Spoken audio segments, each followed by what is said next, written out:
Hey, I'm Matt with Meat Church. Let's smoke pulled ham.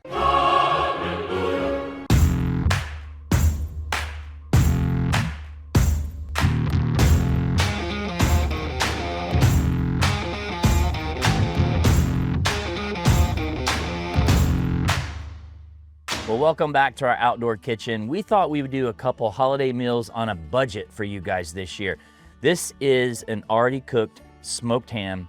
It was $2 and something a pound. This piece of meat was only $19 at my local grocery store yesterday. So super economical. You don't have to make this at holiday time. Obviously, I saw a lot of people doing this summer, but this is something that you can cook inside in your oven if you want, or you can cook it outside. We're a cool outdoor company, and we're not gonna be in any studio in a corporate office building. We're gonna be out here where it's a balmy 31 degrees today, getting ready for Christmas to come up. This is very easy to make. It's a two-step process.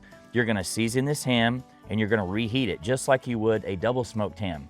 But we're gonna take it a step further. After it develops beautiful bark, we're gonna wrap it up and we're gonna continue to cook it until it's tender like you would do for pulled pork or even a brisket, and we're gonna pull it, but it's gonna be super delicious.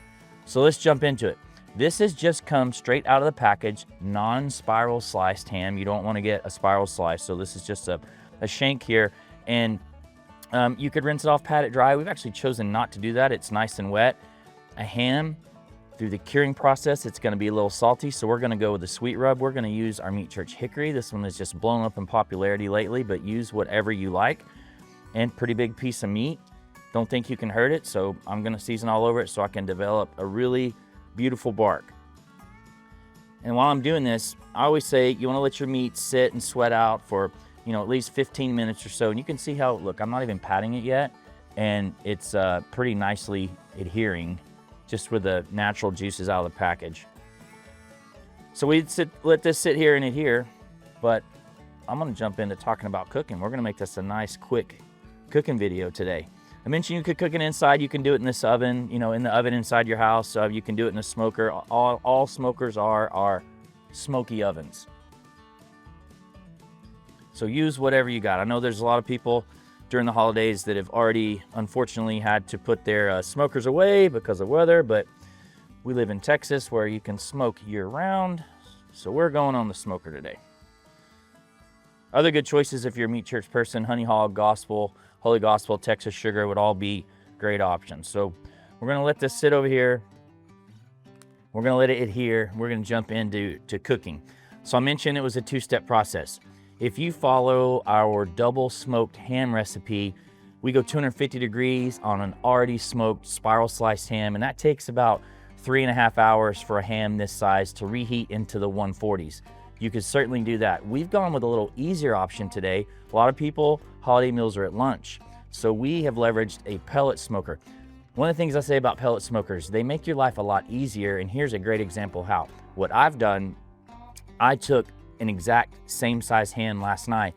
I put it on my Traeger with Meat Church pellets at 195 degrees super smoke when I went to bed and just let it sit in there all night. I've not done anything to it. So, we could have done this in 3 to 4 hours, but I elongated the cook to give us more smoke, more bark, a little bit of sleep. And so we're gonna check in on that over here right now.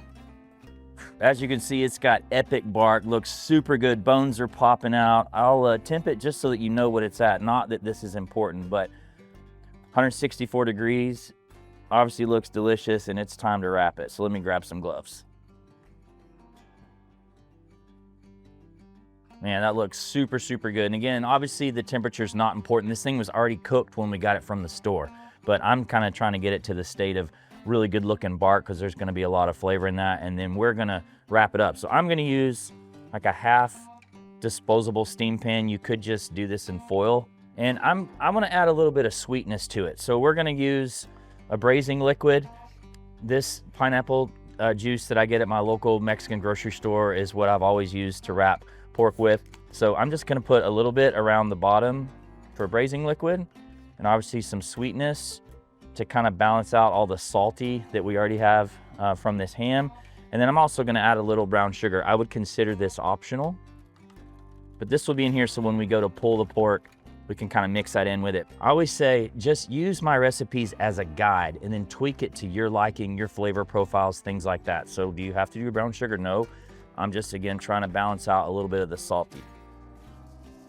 Got 2 heavy duty pieces of foil. I'm gonna wrap this up, and then I'm gonna increase the temperature on the Traeger. You know, increase it to how quick you need it done. I'm gonna go 300, and we will time it, tell you how long that takes, and be back to pull it and make some delicious holiday sandwiches.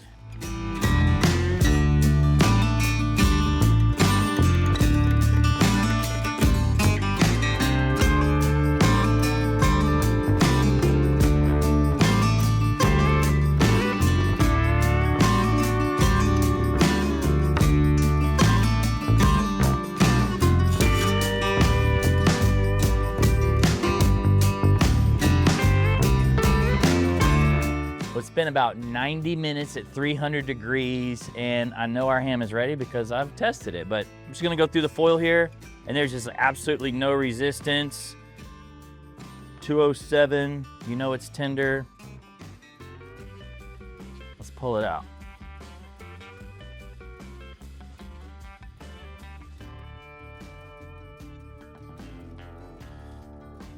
Get the little foil, big reveal here. Whew, look at that. Busted like a can of biscuits. Man, well, there's tons of juice down in here. And honestly, we're gonna pull all of this. And you can let it cool off if you want. You know, I always talk about with big meats, you should let them rest and let all the moisture redistribute throughout the thing. But in this case, it's sitting in all the natural juices that came out of it, as well as the pineapple juice. The brown sugar has liquefied. And so you can just see here, you can do a little bone pull. You know it's obviously tender. And I'm probably just gonna start pulling, to be honest with you.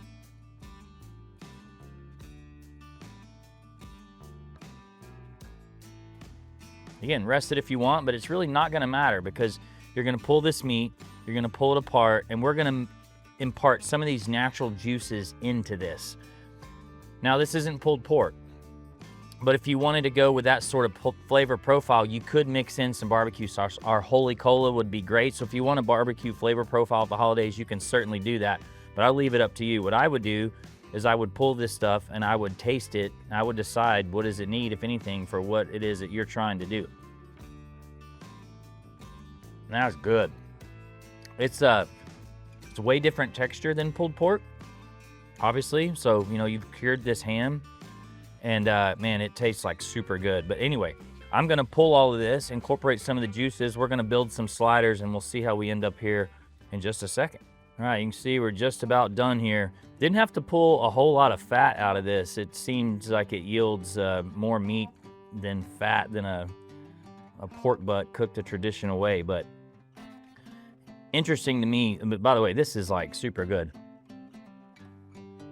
Ham is a meat that I don't eat that much of anymore because my mom ruined me on 2 things growing up. Ham and pot roast. We had it all the time and I can't touch either one of them. In fact, like I was hunting this past week, went in a little grocery store with my buddy Casey Donahue to buy lunch meat, and he picked up ham, and that would have been the last thing that I picked up. But I guess that's what dudes from Burleson do. Anyway, we're gonna put a little bit of this natural juice back in here. You could run it through a fat separator if you want. Again, I mentioned you could barbecue sauce it. You know, if I'm doing pulled pork, this is the stage right here where I put in a bunch of raw seasoning. But before you do that, you always want to test it. And by the couple bites that I've taken so far, it's got plenty of flavor. And you know, since it was a cured ham, it's got lots of salt in it. So I don't think it needs anything personally. Put a little more of this juice in here. In fact, I probably would work most of this juice back in here. It's a little dry without it. This is gonna be a winner. How could it not be for $19 to feed your family? A lot of people are sick of the same old Christmas, so Christmas dinners, that is. So we're here to give you some different options. All right, let's make a little slider, give it a shot. These are Martin's potato rolls.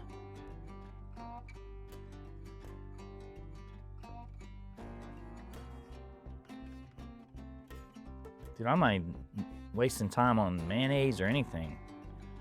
But I like a Hawaiian roll too with this, like the sweet counteracting all that salty.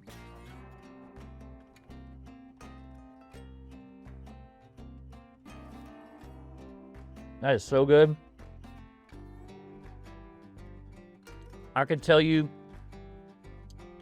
my kids would love this for Christmas, as opposed to some of the other stuff that I make.